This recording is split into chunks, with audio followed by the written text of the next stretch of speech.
Bueno, recuerden que estamos en las redes sociales como Citas de Radio, en Facebook, en Instagram y en Twitter, y tenemos una página que es www.citasderadio.com.ar.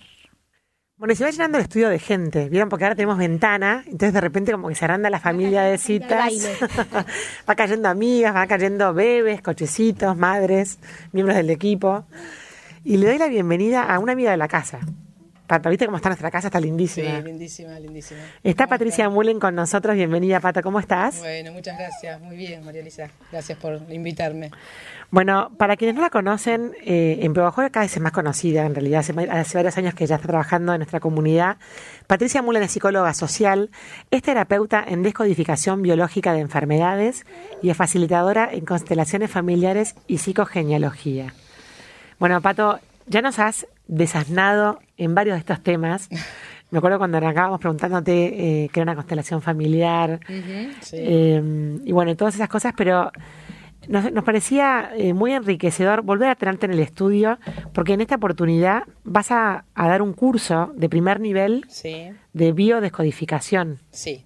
Va a ser un seminario de formación en descodificación biológica que voy a arrancar este sábado 10 de agosto acá en la ciudad de Pehuajó. Muy bien. Sería el primero de 4 módulos que vamos a hacer de acá a fin de año, uno por mes, donde vamos a tener un pantallazo introductorio de qué es la descodificación biológica, cómo se aplica, cómo utilizarla en nuestra vida, para que nos ayude a tomar conciencia de nuestros procesos, de nuestras emociones, de nuestros síntomas físicos, o sea, para que amplíe nuestra comprensión y nuestra conciencia básicamente sobre nosotros mismos, ¿no? Bien, arranca el sábado 10 de agosto y se continúa agosto-septiembre hasta el fin de año. Agosto, septiembre, octubre y noviembre va a haber un sábado por mes donde vamos a hacer cada uno de los módulos un sábado. Bien, esto va a ser en la Casa del Viento, ¿verdad? Sí, y el año que viene continuamos, en marzo del año que viene, el segundo nivel, un nivel avanzado, Ajá. que ya va a ser mucho más intensivo, mucho más específico, con prácticas terapéuticas, módulos de práctica, para las personas que quieran ya no solamente tomarlo como herramienta para su propia vida, sino a lo mejor poder ayudar en la vida de otros con esta técnica. Ser ¿no? facilitadores en la vida de Exactamente. otros. Muy bien. Bueno, recién se armó el debate cuando te estábamos presentando en el programa que de 10 a 19 horas es el curso. Sí, es todo el día, es Por intensivo. eso, Sí, es intensivo. Sí, sí, Eso es lo que Hay decíamos. mucha información para compartir, ¿no es cierto? Bien. Bueno, a mí lo que me gusta de la descodificación biológica es que vuelve a poner el cuerpo en escena, ¿no? Es como que hay veces que con la cosa trascendente o la cosa espiritual o nos vamos como al alma y a los sentimientos y de repente esto es como una bajada a tierra física encarnada en un cuerpo, en un tiempo y un espacio. Claro, porque vos pensás, María Elisa, que en realidad el cuerpo es nuestra forma material de estar físicamente en este plano, ¿no es cierto? Bien. Entonces, no podemos separar lo que es mente, cuerpo y emoción, que justamente es como la esencia de la descodificación biológica, ¿no? Vos fíjate que esto que decís vos, ¿no? Muchas veces se aborda lo espiritual, se profundiza en lo espiritual, o digamos, no, o en la parte racional, ¿no es cierto? Pero básicamente somos una unidad donde no podemos separar mente, ni cuerpo, ni emoción. Es una cosa indivisible, ¿no es cierto? Se divide como para poder estudiarlo o para poder hacer distintos abordajes de distintas disciplinas, pero en realidad lo que tiene la descodificación de maravilloso es que aborda todos los aspectos de nuestra vida. O sea, esencialmente nos toma como una unidad, ¿no es cierto? Entonces, cuando uno, o sea, lo que ocurre en un nivel repercute inevitablemente en los otros niveles, y obviamente el único que es visible es el cuerpo, ¿no es cierto? Pero muchas veces tenemos cuestiones emocionales, cuestiones mentales, dificultades que no podemos resolver. Eso no se ve, pero también está en nosotros y de alguna manera está teniendo una consecuencia a nivel biológico, químico, de procesos en nuestra biología, en nuestro cuerpo, ¿no? Y esa, digamos, esa frase, digamos, de cultura popular, el cuerpo no miente. O sea, realmente como Claro. es como el atajo a la verdad, el cuerpo. En el cuerpo, ¿sabes qué? Está puesta nuestra historia. O sea, a mí puede venir una persona y me puede decir no, porque yo no tengo tal conflicto. Suponete que viene una persona que me dice que tiene asma. Para mí, antes de que me cuente cuál es la historia y cuál ella cree que es su conflicto, yo ya sé cuál es su conflicto. Entonces ella me puede decir desde su mente racional un discurso X, porque a veces no sabemos cuál es verdaderamente el conflicto que nos está generando esta enfermedad, o la enfermedad que sea, ¿no? Yo ya sé que hay una falta de aire, que alguien está respirando mi aire, o que hay un aire tóxico que estoy respirando, con lo cual mi cerebro estaría dando una solución biológica que es cerrar el pecho para que yo no respire ese aire que a mí me hace mal o me contamina, ¿no es cierto? O sea, los síntomas no mienten, ¿sí? Y vos, si vos mirás las personas en la calle, por ejemplo, vos ves una persona que camina de una determinada forma, o que está encorvada, o que tiene la piel pálida, los ojos tristes, vos ya podés adivinar, más allá de lo que la persona te pueda contar, desde su propia narración de la historia, un montón de información. O sea, claro que el cuerpo no miente. En el cuerpo está realmente escrita nuestra historia. Esto es así. Me imagino como que vos tenés como un múltiple anteojo en el cual como que tenés como más discernimiento, más distinciones para poder mirar el cuerpo de una persona, justamente porque sos terapeuta, ¿no? Claro, y porque además uno aprende que en el lenguaje corporal hay muchísima información. O sea, si yo me quedara solamente con el discurso del paciente, más allá de la validez que pueda tener, por supuesto, y todo el respeto por ese discurso, hay un montón de información que yo me estaría perdiendo, ¿no es cierto? La forma en que la persona habla, vos te das cuenta, una persona que se sienta y empieza a hablar de manera totalmente ansiosa, vos ya sabés que esa persona tenía un entorno familiar donde se estructuró con ese mecanismo ansioso por una cierta cuestión, ¿no? Con un mecanismo adaptativo, que muchas veces pasa que después eso queda fijado en la vida de la persona, como automatizado. Entonces la persona te dice, no, porque yo soy ansiosa, yo esto, yo tal cosa. Y sí, está funcionando de esa forma, pero no es que esencialmente la persona es así. O sea, hay muchísima información en la forma en que la persona te saluda, la mirada, el cuerpo, cómo se sienta, cómo se vende, entre comillas, ¿no? Sin que haya una intención de engaño en esto, ¿no? Pero todos estamos como autojustificándonos muchas veces, tratando de buscar como explicaciones a las cosas que nos pasan, y también tenemos como nuestra versión de la historia, que vos sabés que es como que la historia objetiva en realidad no existe, ¿no? Existe mi forma de percibirla, mi forma de sentirla y mi forma de haberla vivenciado, ¿no? Claro. Es como muy intrigante, ¿no? Todo este mundo en el cual estás incursionando. Ahora, si alguien escuchara esta entrevista y se preguntara, bueno, pero yo no sé nada de todo esto, ¿el curso será para mí? ¿A quién se apunta este curso? Claro, mira, justamente, como te decía que es un primer nivel, un nivel inicial, la idea es ofrecer como un panorama general de ciertos conceptos fundamentales para que uno comprenda qué es la descodificación biológica, de qué manera esto está absolutamente articulado en nuestra vida, ¿no? Porque no es un saber teórico, yo digo, bueno, a ver, una filosofía que yo puedo compartir o puedo no compartir de acuerdo a un criterio personal, sino que son leyes biológicas que nos atraviesan, ¿sí? Es como que alguien me pudiera decir, bueno, pero yo no creo en la fuerza de gravedad. Bárbaro, pero estás pegado en el piso, ¿no es cierto? Entonces hay algo que está pasando, hay leyes biológicas que nos atraviesan cuando nosotros estamos en estrés. ¿Y de qué depende que estemos en estrés? De la forma en que vivimos nuestras situaciones, de la forma en que interpretamos la realidad, de las programaciones inconscientes, de cómo nos hemos estructurado, del entorno familiar que hemos tenido. Entonces, poder comprender todas estas cosas nos aporta como una luz sustancial sobre nuestra vida, nuestros procesos, la forma en que nosotros funcionamos, ¿sí? La forma en que vivimos las emociones. O sea, está totalmente articulado en nuestra vida. Eso es lo que yo creo que tiene de interesante la descodificación biológica, ¿no? Que no es una técnica, un segmento de nuestra vida que uno puede decir, bueno, es un pedacito. No, involucra absolutamente toda nuestra forma de vivir, la descodificación. Y la conciencia de cómo se producen esos procesos, por qué y cómo impacta el estrés en nuestro cuerpo, que de hecho todos estamos expuestos casi permanentemente a situaciones de estrés, ¿no? Lo cual no quiere decir que por eso nos vamos a enfermar.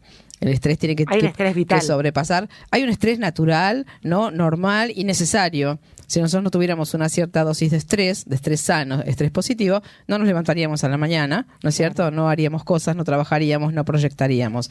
Pero cuando el estrés sobrepasa un umbral de tolerancia que todos tenemos, ya el cerebro siente que nosotros estamos empezando a estamos como, enciende como si fuera señales de alarma, ¿sí? Como cuando se prende una alarma y hay algo que hacer con esto que está sucediendo, ¿no? Eso ocurre, el cerebro interviene y digamos, genera un síntoma físico.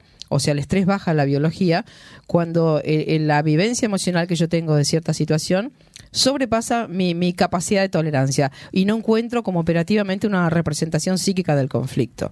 Ese es el caso en que el cerebro interviene y da una solución biológica. Mientras yo pueda como ir resolviendo de manera operativa los estreses diarios que tenga, no me voy a enfermar. Por eso es tan importante esto de también, en el curso lo vamos a ver, la importancia de aprender a ver qué hacemos con lo que sentimos, ¿no? Porque como además no existe ahora se está hablando un poco más, ¿no? Pero toda la cuestión de la educación emocional y qué hacemos con nuestras emociones. Casi nadie sabe qué hacer con lo que siente, ¿no? Entonces bloqueamos, negamos, racionalizamos, proyectamos afuera, ¿no es cierto? Pero casi nadie sabe, tiene como una gimnasia donde diga, bueno, yo sé que ante una emoción yo hago esto, la transito, cumplo el ciclo. No, entonces hay un juicio, yo no me tendría, cuando son emociones dolorosas, claro, ¿no? Desagradables. Las Claro, feas. ¿qué hago? Las enjuicio, no tendría que sentirme así, no me tendría que estar pasando esto. Entonces, como no tengo herramientas para transitar eso, bloqueo, me lo callo, no lo digo, bueno, un montón de situaciones de las que todos hemos como utilizado y utilizamos en un montón de momentos, ¿no? Ujú. Entonces, aprender que sí hay formas de gestionar las emociones es muy importante, porque vos pensás que detrás de cualquier síntoma hay una emoción bloqueada, ¿eh? Esto es así, hay un estrés emocional que está bloqueado. Entonces, muchas veces yo, por supuesto, ni siquiera me acuerdo, ni siquiera sé cuál es el estrés que puede estar detrás de un cáncer, detrás de una esclerosis, detrás de cualquier síntoma, pero siempre está un conflicto emocional intenso ahí. Ujú. Entonces, bueno, esa es la búsqueda que hacemos los que acompañamos en descodificación biológica a los consultantes, ¿no? Encontrar a partir de un síntoma concreto que ya está en el cuerpo, cuál es la emoción que ha quedado bloqueada, a veces hace mucho tiempo, ¿sí? Porque nuestro inconsciente tiene una condición y es que es totalmente atemporal, ¿no? Entonces, situaciones que yo he vivido hace mucho tiempo pueden haber quedado como congeladas, vamos a decir así, en mi inconsciente, y mostrarse después de mucho tiempo, cuando yo vuelvo a sentir una emoción similar a aquella emoción original. Ahí el síntoma como que se desencadena, baja al cuerpo. Vuelvo a sentir una vez más una emoción que ya sentí asociada a un estrés muy intenso en un momento determinado. Entonces el cerebro, ya el umbral de tolerancia subió demasiado, se sobrepasó. Entonces ahí es donde el estrés baja la biología. Y siempre también el síntoma aparece después de que yo he resuelto de alguna manera algún conflicto. Aunque parezca paradójico, en el momento que me relajo y de cierto estrés importante, cuando uno mejor está, digamos, es cuando el estrés va a bajar a la biología. Esto es así. Eso, por ejemplo, la gente que trabaja mucho después se va de vacaciones y le agarra el paro cardíaco, por ejemplo. Exactamente, O sea, tal que cual. bajás la guardia. Relajaste el estrés que estás viviendo. Cuando relajaste el estrés, no quiere decir que siempre que relajemos un estrés nos vamos a enfermar. Ojo, ¿no? Pero cuando el estrés es intenso, pasa esto que decís vos. Justo se fue de vacaciones, estaba andando en bicicleta y le agarró un paro cardíaco. Pobre, cuando mejor estoy, me engripé. Me fui a Europa y justo en el viaje me engripé. Vos decís, a ver, porque ¿sabes qué pasa? Que también nuestro cerebro tiene otra condición, entre las tantísimas que tiene, que es que no tiene una reacción para el estrés que no es tan intenso. ¿No regula? Claro, estamos como preparados biológicamente para huir frente a un tigre, o situaciones extremas, ¿no? Pero naturalizamos un mini estrés diario, acumulativo. No tenemos una reacción, nos vamos como acostumbrando, lo vamos como naturalizando, ¿no? Entonces aprendemos como a vivir, a convivir con una sensación no tan agradable y que casi ya no la percibimos. Entonces hasta que el estrés no sube suficientemente, ¿sí? O es un estrés coyuntural ante una situación repentina, bueno, no hay una solución biológica, ¿no? Patricia, y bueno, hablas muy rápido, le voy a decir porque a mí me lo han dicho muchas veces. Sí, hablo muy rápido, es cierto.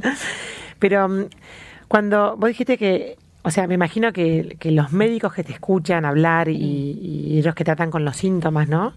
Identificar la emoción detrás del síntoma. Uh-huh. Cuando uno quizás logra, bueno, uso la palabra de la técnica, la Sí. descodificación, que vos lográs como rastrear para atrás Sí. aquel primer impacto en el cual tuviste una emoción que después no pudiste manejar y eso me imagino que enfermó parte de las células de tu cuerpo.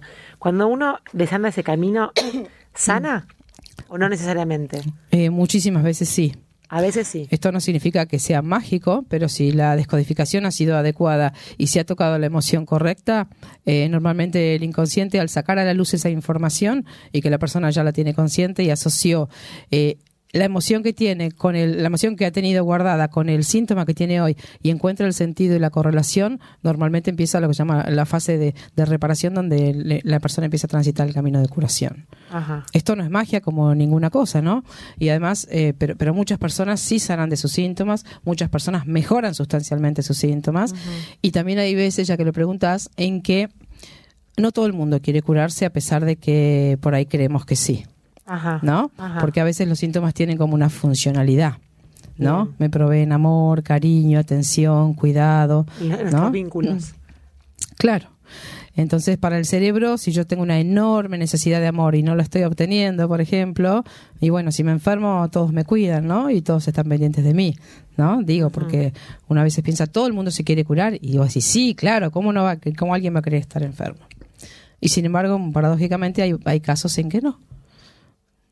Entonces es extraño, ¿no? Para uno decir, bueno, alguien no quiere curarse, no, puede ser que no, que el síntoma tenga una función importante en la vida de esa persona, que de hecho siempre la tiene, ¿no? Que es bajar un estrés, cubrir una necesidad, ¿no es cierto? Claro. La palabra descodificación me suena como esa de las películas de quebrar el código, ¿no? Claro, como encontrar. Descodificar sería resolver encontrar el misterio. Claro, exactamente. Vos pensás que un código en realidad ¿qué es?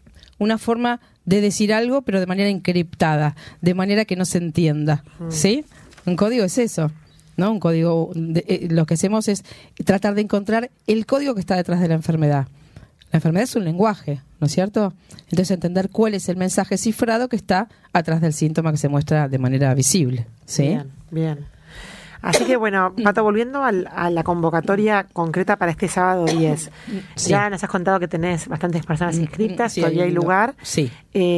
Hombres, mujeres, cualquier edad. Sí, por supuesto. Es por totalmente supuesto. abierto. Sí, yo creo que es una información muy interesante de conocer. Yo siempre digo que tendría que enseñarse descodificación biológica en los colegios, ¿no? A los Claro. chicos, porque se nos enseña biología, se nos enseña el hueso, acá este músculo, pero nadie explica cómo funciona, qué pasa cuando eso está en estrés, cómo afectan las emociones, todo eso.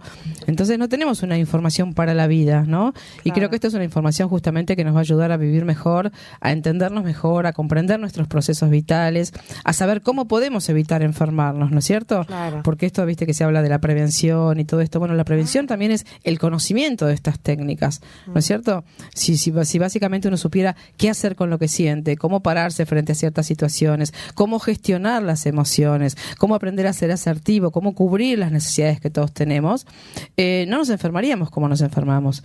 Y vos viste que hoy en día cada vez más personas toman medicación, cada vez más personas más jóvenes están con enfermedades importantes, los niños están apareciendo con un montón de enfermedades, o sea, está habiendo una epidemia de enfermedades, lo cual muestra una incapacidad de gestión de la propia vida, ¿no? Bueno, me encantó esta mirada, digamos, abarcativa para el tema de la prevención, ¿no? En otro orden de las cosas, una vez hicimos una entrevista a un doctor globazo que trabajaba con la PNL y él decía, si las palabras nos enferman, también las palabras nos pueden curar. El propio organismo tiene la capacidad de sanarnos Sí. de la manera que ha logrado enfermarse, ¿no? Sí. Es como un gran misterio todavía nuestro propio manejo de nuestras emociones. Claro, y además esto que vos decís, la palabra cura y la palabra enferma también, es así, porque nosotros nos enfermamos por lo que interpretamos, por lo que pensamos, por lo que sentimos derivado de eso que pensamos. Vos pensás que detrás de un síntoma, cuando ya el síntoma está en el cuerpo, ha habido primero una percepción de la realidad, después ha habido una interpretación de esa realidad que yo viví, después ha habido una emoción, o sea, es todo un proceso que se produce casi simultáneamente, ¿no? Claro. Percibo, interpreto, siento, y eso que siento me genera un estrés determinado. Claro. Entonces, las palabras curan, claro que sí, cuando uno puede reprogramar a la persona o reprogramar los pensamientos, que muchas veces, por supuesto, una cosa que puede enfermar, que es, en mi familia todos tuvieron cáncer, entonces yo también seguramente voy a tener cáncer. Entonces, una Claro. creencia que está actuando, generando realidad. Y muchas veces pasa, y de hecho, nuestro inconsciente es obediente. No va a decirme, no, che, mirá que no, porque los demás hayan tenido, vos no. Si yo estoy programada y creo que voy a tener lo mismo que mi madre, posiblemente lo tenga.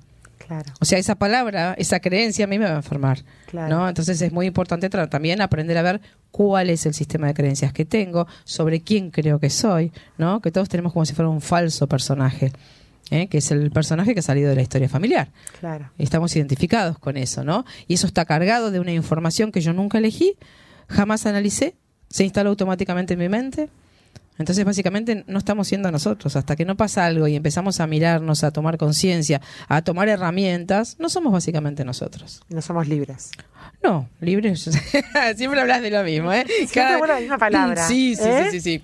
Sí, no. Dicen que prácticamente no. Somos un muy poquitito libres, pero bueno, en ese poquitito que podemos llegar a ser, que es un 2-3%, ¿no? Según dicen los entendidos, bueno, tratar de realmente, por lo menos, encontrar mínimamente un bienestar. un eje de coherencia, ¿no? Desde el cual podamos sentirnos bien. Que creo que es lo que todos buscamos en cualquier técnica que uno utiliza, cualquier curso que uno hace, la búsqueda espiritual de la que tanto se habla ahora, ¿no? Exacto. ¿Qué está buscando? Un bienestar, un sentirse bien, un eje de coherencia, ¿no? Donde pueda más o menos vivir sin estrés, ¿no? Bueno, damas y caballeros, esta ha sido Pato Mullen. ¿Cómo hace la gente para contactarte, Pato? A ver si alguno más se quiere anotar para este sábado. Bueno, puedo dejar si querés un número de WhatsApp al aire, 23 24 46 30 28, y si no me pueden contactar por Facebook, estoy como Patricia Margarita Mullen, Mullen. Muy bien, queda planteada la invitación. Los esperamos a todos este sábado en la Casa del Viento. Gracias, Pato. Bueno, muchas gracias a ustedes, chicas. Un placer estar. Gracias. Adiós.